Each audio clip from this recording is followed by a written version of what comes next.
Stéphane Kremer, bonsoir. Bonsoir. Alors vous avez vu les images des manifestations contre le mariage pour tous, là, l'explication de Jean-Pierre Michel. Est-ce que vous attendiez aussi à une résistance, une telle résistance d'une certaine partie de la population ? Oui, je pense que c'est un débat qui divise foncièrement les Français, mais je pense qu'il ne faut pas se tromper de combat. Et Jean-Pierre Michel parle d'homophobie. Je pense qu'il faut bien voir les choses. Il y a deux attraits dans ce texte. Il y a la partie mariage, auquel moi je suis parfaitement favorable, et il y a la partie droit à l'enfant. Et je crois que beaucoup de gens s'opposent à ce texte par rapport à la problématique de la filiation et du droit à l'enfant au couple homosexuel. Bon, alors ça fait partie du débat, mais quand même là on a dépassé le débat des idées. Il y a eu des propos très violents, il y a eu des actes homophobes, clairement, des descentes, des violences. Est-ce que ça quand même, ça vous a interpellé ? Ça m'a interpellé. Moi, je réfute toute violence. Je pense qu'à un moment, quand on est dans un débat démocratique, qu'elle soit verbale, comme on a pu voir à l'Assemblée nationale, qu'elle soit physique, comme ce qui s'est passé dans les manifestations et comme on a pu voir avec Damien Meslot ces derniers jours, je pense que ça, il ne faut pas qu'on en arrive à des extrémités comme ça. Mais la problématique, c'est que la manifestation qui a eu lieu, les manifestations qui ont eu lieu à Paris, n'ont pas du tout été entendues par le gouvernement. Et forcément, à un moment, on arrive à un certain énervement, à une certaine radicalisation du mouvement qui amène les gens j'allais dire, à s'agacer, à répondre de manière violente.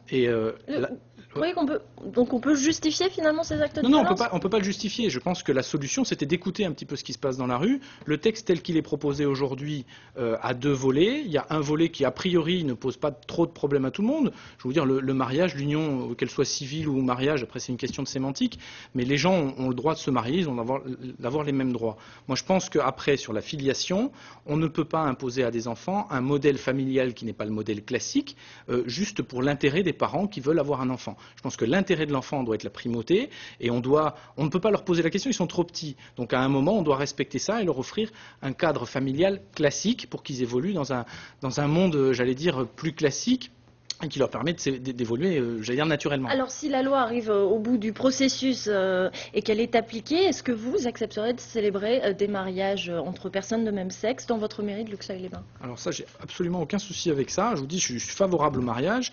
L'amour, je considère que l'amour, c'est pas une question de sexe de la personne, c'est une question de bonheur, de bien-être, d'attirance. La loi. Sans aucun problème. Merci Stéphane Kremer. On repasse pour l'instant à l'actualité du jour. À l'occasion des 30 ans du jumelage de la ville de Besançon avec la frégate Jean de Vienne, 120 marins ont investi à la ville. Ils ont proposé au public des démonstrations de force, de matériel et de savoir-faire militaire. De quoi peut-être éveiller chez les spectateurs quelques vocations. Elisabeth Braconnier, David Martin et Sébastien Linotti. Opération Séduction, en escale pour 48 heures à Besançon, la Marine nationale a sorti l'artillerie lourde pour attirer de nouvelles recrues. Au départ du quai Vauban, ces fusiliers marins venus de Toulon ont enchaîné les rotations sur le Doubs à bord de l'un des Zodiacs de la police des bases navales, histoire de faire découvrir aux civils l'un des multiples métiers que propose la Marine. On a une cinquantaine de métiers différents qui partent de fusiliers marins en passant par manœuvriers à bord des bateaux ou cuisiniers ou secrétaires. Et on propose 3000 emplois par an. Et comme la vie de marin, c'est une vie un petit peu rustique, on a besoin d'équipages jeunes, puisque la moyenne d'âge en gros de nos équipages, c'est sous la barre des 30 ans. Des métiers méconnus ou des unités prestigieuses, c'est ce que la Marine a voulu montrer au grand public ce week-end. Sur la place de la Révolution, les techniques de combat des fusiliers marins ont fait sensation. C'est du combat corps à corps. C'est le quotidien des fusiliers marins. On montre un peu ce qu'on fait sur une journée, les entraînements qu'on peut avoir. Ce qui peut effectivement attirer des jeunes. Nous, ce qu'on recherche, c'est surtout des jeunes sportifs qui peuvent trouver à travers les fusiliers marins un métier qui leur convient aussi. Arrête, attention aux chiens, attaque! De futurs commandos, maîtres chiens, matelots, sous-mariniers ou pilotes de chasse, autant de possibilités de devenir marin pour des jeunes de 16 à 29 ans, prêts à s'engager pour au moins 4 ans. Merci pour lui. Et nous restons dans le domaine militaire avec cette autre actualité de la semaine, Stéphane Kremer. Elle concerne la base aérienne de votre commune, Luxeuil-les-Bains. Regardez. Le livre blanc sur la défense que prépare actuellement le gouvernement ne prévoit pas la fermeture de la base aérienne 116 de Luxeuil-les-Bains. C'est ce qu'affirment en tout cas 3 parlementaires PS de Haute-Saône dans un communiqué commun en réponse donc à ces rumeurs de démantèlement. Stéphane Krumer, cette annonce vous rassure-t-elle, vous qui êtes adjoint de Luxeuil? C'est une très très bonne nouvelle. Je vous rappelle que dès l'année 2008, où le gouvernement Sarkozy-Fillon avait prévu de fermer cette base aérienne, Alain Joyandet et Michel Raison s'étaient beaucoup attelés à intervenir auprès du gouvernement pour la maintenir. À l'époque, les députés et parlementaires socialistes n'étaient pas forcément très proches de nous pour nous aider dans ce domaine-là, mais aujourd'hui c'est une très bonne nouvelle qui C'est devenu un sujet fédérateur. Exactement. Il y a des projets d'aménagement pour cette base? Je crois qu'aujourd'hui, effectivement, il faut peut-être avoir une réflexion, certains escadrons étant partis, sur une mutualisation des moyens, puisque des bâtiments sont restés vides. Peut-être y a-t-il des pistes à étudier. Je pense notamment à des pistes qui aujourd'hui sont étudiées sur le site de Malbouan à Lure, et qui est un vieux serpent de mer qui a des contraintes juridiques et environnementales qui ne permettent pas de sortir des bâtiments de terre. Il est prévu notamment un centre de formation pour les pompiers qui pourrait très bien se faire sur la base aérienne. Je pense que c'est une voie de mutualisation qui va dans le sens d'une gestion rigoureuse des deniers publics et qui pourrait être une amélioration du site de la base aérienne 116. Merci, on revient à la politique dans un instant, mais pour l'instant, nous allons parler climat. Le retour du froid et de l'humidité dans le Jura met à mal la saison touristique qui commençait tout juste. Les visiteurs moins nombreux qu'à l'accoutumée oscillent entre résignation et plan anti-grisaille. Reportage à Arbois d'Hélène Renaud et Hugues Perret. Dans la ville d'Arbois, pas un chat. Le début de la saison touristique est aussi frisqué que le temps. Dans cet hôtel, les chambres sont remplies entre 20 et 50% depuis février.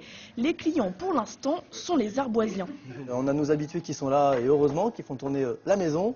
Et sinon, écoutez, ça démarre avec le temps, principalement dès qu'il y a quelques rayons de soleil, on a la terrasse qui s'ouvre et les gens qui sont de passage. Mais sinon, pour l'instant, ça reste très calme. Un temps un peu grisou, quoi. Humeur grisou aussi pour ces touristes japonais. On n'est pas très heureux à cause du temps. Comme ci, comme ça.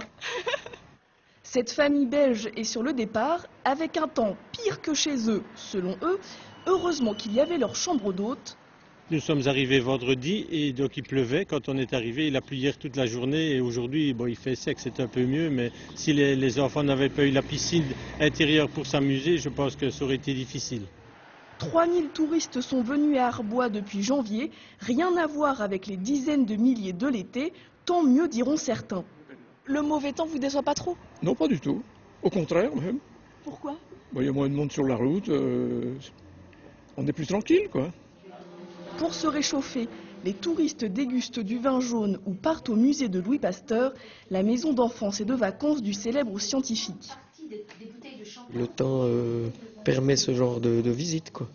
On reste au chaud. Et dans ce gîte, les poules, les chevaux, la chèvre ne feront pas sortir les vacanciers de leur chambre. Quand je suis en vacances et qu'il ne fait pas beau, je fais dodo. Voilà une activité que l'on pratique dans notre région par tous les temps, la spéléologie, un loisir parfois difficile et dangereux. Aussi, les secours se préparent-ils en exercice au pire des scénarios, comme ici au mémorial du Vieil Armand, en Alsace. Une femme est coincée dans des galeries de la Première Guerre mondiale. Guillaume Custer et Vincent Lemiel. Les opérations de secours ont démarré tôt le matin et la victime a été localisée par les bénévoles du Spéléo-Secours français au fond d'une galerie difficile d'accès. Elle n'est pas en état de remonter. Placée dans cette tente pour l'abriter du froid, la victime peut attendre que les secouristes lui frayent un passage dans la roche. Il faudra la remonter en civière, dans des passages parfois étroits et instables. Tu mets une petite déviation le plus haut possible, c'est ça? Ici, un ébouli a partiellement bouché le passage. Il faut consolider avant de passer. On a mis un tapis de grillage pour les maintenir et ce tapis de grillage est fixé au sol par des carrelets qui sont eux-mêmes repris dans le plafond avec des étais. Donc ça stabilise l'ensemble et ça permet une progression beaucoup plus en sécurité. Pour cet exercice annuel, c'est le Spéléo-Secours français qui montre ce qu'il sait faire. Il a établi régulièrement des reconnaissances sur le terrain et c'est lui qui partage son savoir auprès des autres services de secours. On a besoin de leur connaissance, on a besoin de leur expertise et c'est un travail d'autant plus coordonné quand il s'agit de faire intervenir des équipes médicales, du SAMU ou des pompiers, avec eux pour atteindre la victime et lui apporter les premiers soins. Traction. Stop, monte-là encore un peu. Cet exercice est une occasion unique dans l'année pour tous ces services de secours. Ils apprennent à mieux travailler ensemble et corrigent leurs erreurs pour être mieux préparés le jour d'une véritable opération de sauvetage. Oh, pardon. Je reviens vers vous, Stéphane Kromer, pour évoquer cette autre actualité de la semaine, le grand déballage des fortunes des ministres, qui n'est pas du goût de tous les élus. Regardez, on en parle juste après. Le patrimoine de Pierre Moscovici, en fait, c'est surtout un duplex à Montbéliard, valeur estimée 200 000 €, un petit portefeuille mobilier, assurance vie notamment, et une collection de montres, 30 000 € environ. Le tout est estimé à 268 000 €, ce qui est peu quand on est élu depuis une vingtaine d'années. Dénudé ce matin dans le journal, Philippe Duvernois s'est aujourd'hui rhabillé, mais sa colère, elle, est toujours bien présente. Le grand déballage des ministres, pour lui, c'est une mise à nu inutile. Quelques billets peuvent toujours cacher l'essentiel. Aujourd'hui, compte tenu du fonctionnement de la commission pour la transparence financière de la vie politique, cette commission n'a pas les moyens d'investigation, de recherche ni de recoupement pour savoir si ces déclarations de patrimoine, fussent-elles celles des ministres, sont sincères et véritables. Stéphane Kromer, est-ce que vous pensez, comme votre voisin élu de Montbéliard, que ces déclarations ne servent à rien? J'en suis même persuadé. Enfin, les déclarations servent à partir du moment où elles sont traitées par l'organisme qui doit les traiter, mais le fait de les déballer sur la place publique ne sert strictement à rien. Je vous rappelle qu'au départ de l'affaire Cahuzac, il a triché sur sa déclaration. Il aurait triché sur sa déclaration au même titre si elle avait été publiée devant les citoyens. Ça ne change rien au schmilblick. Pourquoi on n'arrive pas à faire ce qui se passe normalement depuis des décennies dans d'autres pays européens? Écoutez, j'en sais rien du tout. Nous, au Conseil régional, on n'est pas assujettis à ces déclarations. Mais je crois que dans les autres pays européens, ils ont pris le taureau par les cornes d'aller voir s'il y a des comptes à l'étranger. En France, a priori, ça a l'air de poser un problème. Peut-être faut-il s'inspirer de ce qu'a fait Angela Merkel en Allemagne, d'aller carrément acheter des listings de comptes en Suisse, ce qui lui a permis de dissuader les contribuables allemands qui avaient envie d'évasion fiscale. Peut-être. Et au niveau, justement, vous disiez au Conseil régional, on n'est pas assujetti à ça, mais est-ce que ça peut participer aussi? Vous avez des déclarations à faire, mais une gestion plus rigoureuse aussi dans les institutions locales? Écoutez, je pense que déjà, la première des choses, c'est bien de se rappeler que l'affaire Cahuzac, c'est un homme, c'est une erreur d'un homme, et ça ne doit pas jeter l'opprobre sur la totalité des élus qui font leur boulot quotidiennement du mieux possible. Je pense notamment aux élus dans les petits villages qui sont à la fois maires, qui font l'office sur le terrain de tourner la pelouse et ainsi de suite, qui font les dossiers. Franchement, avec les indemnités qu'ils ont, je ne pense pas que ce soit eux qu'il faille qu'on ennuie, et c'est pourtant la majorité. Donc je pense que le déballage ne sert à rien, il sert à un voyeurisme, on va faire des commentaires sur les patrimoines des élus, puis sincèrement, est-ce que ça intéresse quelqu'un de savoir que Pierre Moscovici n'a pas de voiture, qu'il a un compte en découvert de 200 €? Sincèrement, ça n'en fait pas plus un bon ministre ou un mauvais ministre, donc ça ne sert à rien. Je pense que cette disposition est nulle. Voilà, sincèrement. Vous, ça ne vous a pas ému le patrimoine de Pierre Moscovici? Mais je m'en moque éperdument. Sincèrement, c'est sa sphère privée. Qu'il le déclare et qu'on compare son patrimoine avant son mandat et à la fin de son mandat pour voir si c'est pas enrichi, très bien, c'est le but. Il y a un organisme pour le faire, mais c'est pas aux citoyens d'aller commenter ce qu'il a sur son compte, comme Madame Taubira qui nous déclare ses 3 vélos. Sincèrement, est-ce que ça a un intérêt? Merci beaucoup Stéphane Kromer. Nous partons non loin de chez vous, toujours en Haute-Saône, à Héricourt, où se tenait le carnaval vénitien, le 5e de ce genre dans la ville. C'est devenu un rendez-vous très apprécié. Une cinquantaine de personnes costumées avec le plus grand soin ont défilé entre le parc de la Roseraie et la Tour du Chapeau. Même le ciel a été clément pour cette parade organisée pourtant par l'association de la pluie vénitienne. Ça ne s'invente pas. Regardons à présent ce que nous réserve la semaine prochaine. Lundi sont inaugurés les vélos en libre service à Belfort. À la différence des autres villes, ils sont proposés par le syndicat mixte des transports en commun. Puis samedi aura lieu à Pontarlier une manifestation des frontaliers pour le maintien du droit d'option dans le cadre d'une journée nationale d'action. Et puis samedi toujours, le clocher de l'église de Confracourt en Haute-Saône sera inauguré après restauration. Il avait pris feu en 2009 suite à la foudre. C'est la fin de ce journal. Merci de l'avoir suivi. Merci à vous, Stéphane Kromer, d'être venu sur ce plateau. Nous nous quittons sur la musique des militaires, mais pas militaires, plutôt jazzy, des marins en concert à la Rhodia à Besançon cet après-midi. Passez tous une excellente soirée sur France 3.